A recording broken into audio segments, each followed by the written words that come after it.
Praise the lord. Hallelujah. Yesu సిలువలో పలికిన ఆరో మాట గురించి తెలుసుకుందామా? సమాప్తమైనది. యోహాను 19:30. యేసు ఆ చిరక పుచ్చుకొని సమాప్తమైనదని చెప్పి తల వంచి ఆత్మను అప్పగించెను.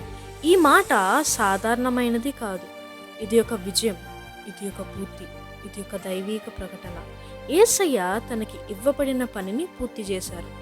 ఈ ఆరవ మాట ద్వారా మనం నేర్చుకోవాల్సిన సత్యాలు ఏంటంటే, మొదటిది, తండ్రి చిత్తమును సంపూర్తి చేశాడు. యోహాను 4:34. నన్ను పంపిన వాని చిత్తము నెరవేర్చుట, ఆయన పని తుదముట్టించుట. 2, ధర్మశాస్త్రాన్ని సంపూర్తి చేశాడు. రోమీయులకు 10:4. క్రీస్తు ధర్మశాస్త్రమునకు సమాప్తి అయి ఉన్నాడు. 3, విమోచన కార్యాన్ని సంపూర్తి చేశాడు. ఎఫెసీ 1:7. ఆయన రక్తము వలన మనకు విమోచనము. 4, పాపు దోషాలను సంపూర్తి చేశాడు.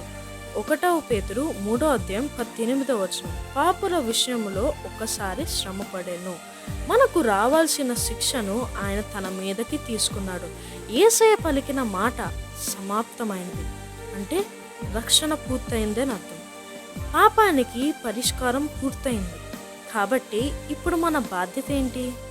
ఆ పూర్తి చేసిన కార్యాన్ని నమ్మడం. గుర్తుపెట్టుకో, యేసయ్య నీ కోసం సమాప్తం చేశాడు. నమ్ముచున్నావా?